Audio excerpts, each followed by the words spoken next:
Hi guys, welcome to study India today. और आज हम बात करेंगे top 10 current affairs of 19 May 2020।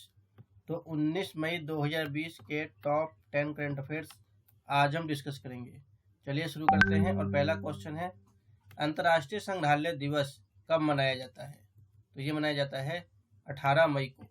18 मई को अंतर्राष्ट्रीय संग्रहालय दिवस मनाया जाता है।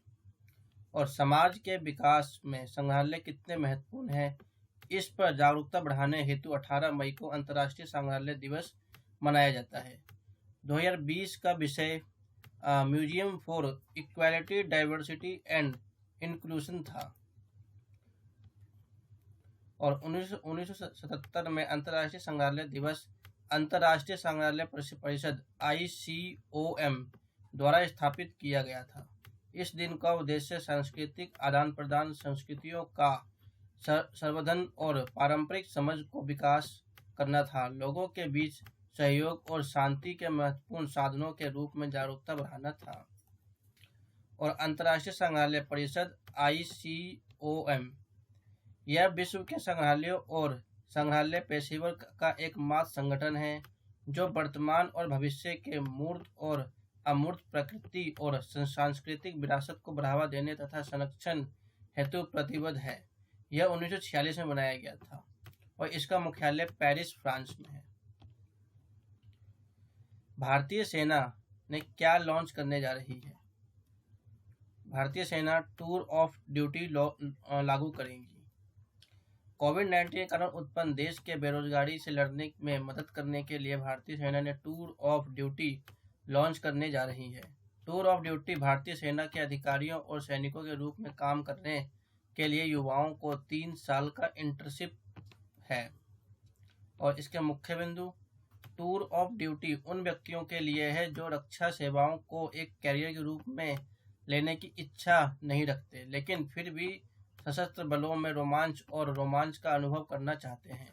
भारतीय सेना का अनुमान है कि इस योजना के तहत एकल पद को बजट 80 लाख रुपए से 85 लाख रुपए तक होगा। और यह कदम से कोविड-19 द्वारा उत्पन्न बेरोजगारी संकट दूर करने में मदद मिलेगी। इन उम्मीदवारों के लिए प्रवेश मानदंड में ढील नहीं दी जाएगी। और इसका लाभ, इस योजना के तहत व्यक्तियों द्वारा की गई कमाई का कर मुक्त बनाया गया है। साथ ही इन उम्मीदवारों को सार्वजनिक क्षेत्र की नौकरियां और स्नातकों और पाठ्यक्रमों में वरीयता दी जाएगी। और यह ध्यान दिया जाना चाहिए कि रक्षा मंत्रालय के अनुसार भारतीय सेना में 17 साल तक काम करने वाले सैनिक की जीवन भर की बचत लगभग 11.5 करोड़ रुपए हो। और इसके कुछ महत्व देख लेते हैं। तो भारत सरकार ने इस पहल के माध्यम से अशिक्षित, मेहनती, अनुशासित सैन्य प्रथाओं के माध्यम से देश के युवाओं को चैनलाइज करने की कोशिश की है। सेना के साथ 3 साल की सेवाओं के बाद इन युवाओं को नियुक्त करने के लिए अधिक कॉर्पोरेट्स के लिए आगे आने की उम्मीद है। सुपर अर्थ ग्रह की खोज किस देश के वैज्ञानिकों ने की? तो ये की है न्यूजीलैंड के वैज्ञानिकों ने सुपर अर्थ की खोज की है। और न्यूजीलैंड के वैज्ञानिक ने सुपर अर्थ की खोज की है और इस ग्रह का मानव जीवन के लिए आवश्यक परिस्थिति मौजूद है। और उसके मुख्य बिंदु, सुपर अर्थ उन चुनिंदा ग्रहों में से एक है जो पृथ्वी के आकार और परिक्रमा की दूरी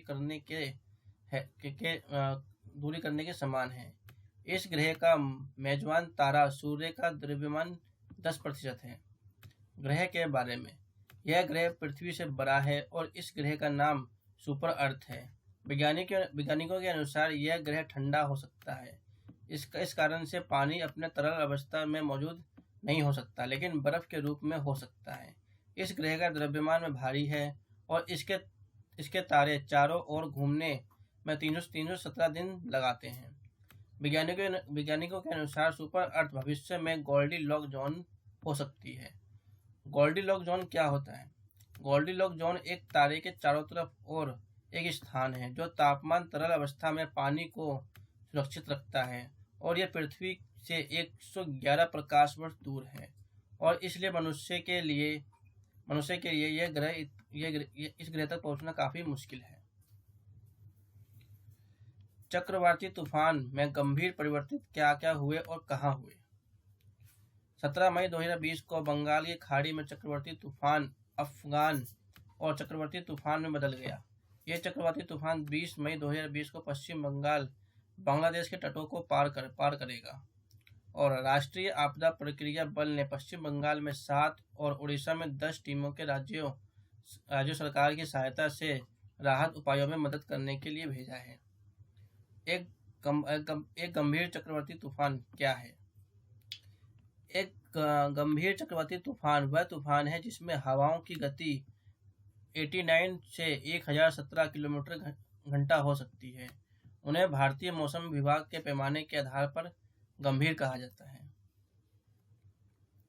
चक्रवात का पैमाना। भारतीय मौसम विभाग हवा की गति के आधार पर चक्रवातों को वर्गीकरण करता है। जब हवा की गति 31 से 50 किलोमीटर प्रति घंटा होती है तो इसे डिप्रेशन कहा जाता है। जब हवा की गति 51 से 62 किलोमीटर प्रति घंटा के बीच होती है तो इसे डीप डिप्रेशन कहा जाता है और इस गति के बाद डिप्रेशन तूफान बन जाता है। विभिन्न तूफानों की हवा गति निम्नानुसार है।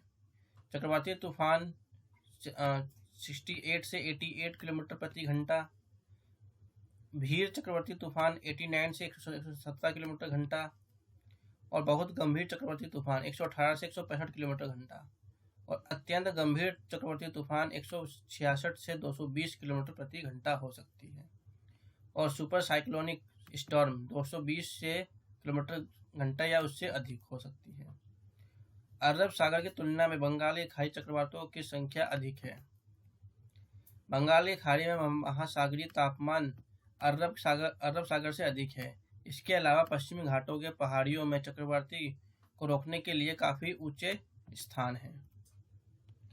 किस राज्य ने हाल ही में राज्य में फसल उत्पादन के लिए प्रोत्साहित करने के लिए राजीव गांधी किसान न्याय योजना शुरू करने का फैसला किया है? तो ये किया है छत्तीसगढ़ ने। छत्तीसगढ़ सरकार ने राज्य में कोविड-19 महामारी को देखते हुए देसी और विदेशी शराब के विक्रय पर विशेष कोरोना शुल्क अधिरोपित करने का निर्णय लिया है। राजीव गांधी किसान न्याय योजना के अंतर्गत राज्य के किसानों को उनकी धान की फसल पर लाभ पहुंचाया जाएगा। इस योजना के तहत छत्तीसगढ़ के किसानों को धान के समर्थन मूल्य के अंतर की राशि को लाभ मुहैया कराई जाएगी। राज्य सरकार के मुताबिक किसान न्याय योजना के द्वारा किसानों को आय में बढ़ोतरी होगी, जिससे गरीबी के स्तर में कमी आएगी। राष्ट्रपति रामनाथ कोविंद ने हाल ही में घोषणा की है कि वे अपने वेतन के कितने प्रतिशत कोरोना महामारी के खिलाफ लड़ाई में भारत सरकार की सहायता के लिए दान करेंगे। तो वो है 30%। राष्ट्रपति रामनाथ कोविंद ने मार्च में पीएम केयर्स फंड में 1 महीने का वेतन का योगदान दिया था। अब उन्होंने 1 साल के लिए अपने वेतन के 30% की कटौती का फैसला लिया है। राष्ट्रपति भवन से बचाने और लड़ाई में मदद करने के लिए राष्ट्रपति का निर्देश का पालन करेगा और ये कोरोना महामारी के खिलाफ लड़ने के लिए खर्च को कम करने और पैसे बचाने के लिए एक उदाहरण स्थापित करने के लिए किया जा रहा है। वेतन कटौती के अतिरिक्त राष्ट्रपति के घरेलू दौरे और कार्यक्रम में भी कटौती की जाएगी। पद्म भूषण पुरस्कार सम्मानित और किस देश के राष्ट्रीय प्रोफेसर अनीस सुजमान को 83 वर्ष की उम्र में निधन हो गया?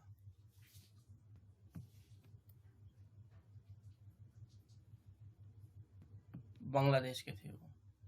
भारत में उन्हें बांग्ला साहित्य एवं शिक्षा के क्षेत्र में उन्हें विशिष्ट योगदान को देखते हुए उन्हें पद्म भूषण से सम्मानित किया गया था। उन्हें वर्ष 2015 में साहित्य में उन्हें योगदान के लिए बांग्लादेश सरकार द्वारा सर्वोच्च नागरिक सम्मान स्वाधीनता पुरस्कार से सम्मानित किया गया था। प्रोफेसर अनसुजमान को साल 2018 में बांग्लादेश सरकार द्वारा राष्ट्रीय प्रोफेसर के रूप में नामित किया गया था। हाल ही में भारत सरकार पश्चिम बंगाल सरकार और विश्व बैंक के माध्यम से पश्चिम बंगाल के दामोदर घाटी किसान क्षेत्र में सिंचाई सेवाओं तथा बाढ़ प्रबंधन के लिए कितने $1 मिलियन के ऋण समझौते पर अनुबंध करेगी? तो यह है $145 मिलियन। इस परियोजना से पश्चिम बंगाल के 5 जिलों में लगभग 2.7 मिलियन किसानों को बेहतर सिंचाई सेवाओं के लाभ मिलेगा तथा इस क्षेत्र में प्रतिवर्ष आने वाली बाढ़ के बेहतर प्रावधानों में मदद मिलेगी। विश्व बैंक द्वारा $145 मिलियन एशियाई संरचना निवेश बैंक और $123.8 मिलियन का पश्चिम बंगाल सरकार द्वारा वित्त पोषित किया जा रहा है। अमेरिकी के टेनिस घाटी प्राधिकरण के आधार पर दामोदर घाटी परियोजना के तहत वर्ष 1948 में दामोदर घाटी निगम की स्थापना की गई थी। भारतीय सेना द्वारा सामान्य नागरिकों को कितने साल के लिए सेना में शामिल होने के संबंधित में एक प्रस्ताव विचार किया जा रहा है, तो वह है 3 साल के लिए। यदि इस प्रस्ताव को मंजूरी मिल जाती है तो यह अपनी तरफ एक पहला प्रस्ताव होगा जो देश के आम नागरिकों को भी सेना में शामिल होने का अवसर प्रदान करेगा। इस प्रस्ताव के अनुसार नागरिकों को सेना द्वारा शामिल होना पूर्णतः स्वैच्छिक होगा। इसके अलावा उनके मानदंडों में भी किसी प्रकार की कोई कमी नहीं की जाएगी। प्रस्ताव के पारित होने पर ऐसी उम्मीद की जा रही है कि उनके परिणाम स्वरूप सेना के वेतन और पेंशन में खर्च में भारी कमी होगी तथा इस प्राप्त धनराशि का उपयोग सेना के आधुनिकीकरण के लिए किया जा सकेगा। वित्त मंत्री निर्मला सीतारमण के अनुसार शहरों और गांवों की ओर जा रहे प्रवासी मजदूरों को रोजगार की कमी ना हो, इसके लिए मनरेगा का बजट कितने करोड़ रुपए बढ़ा दिया गया है, तो वो है 40,000 करोड़ रुपए। केंद्रीय वित्त मंत्री निर्मला सीतारमण ने बताया है कि ग्रामीण क्षेत्रों में रोजगार की योजना मनरेगा के बजट में बड़ा इजाफा किया गया है। वित्त मंत्री ने कहा है कि मनरेगा का बजट 40,000 करोड़ रुपए बढ़ा दिया गया है। इसके पहले मनरेगा का बजट 61,000 करोड़ रुपए था। जब बजट में 40,000 करोड़ रुपए का इजाफा कर दिया गया है तो इसका सीधा फायदा श्रमिकों को मिलेगा। केंद्रीय वित्त मंत्री ने बताया है कि मजदूरों को उनके गृह राज्यों तक पहुंचने के लिए 85% खर्च केंद्र सरकार दे रही है।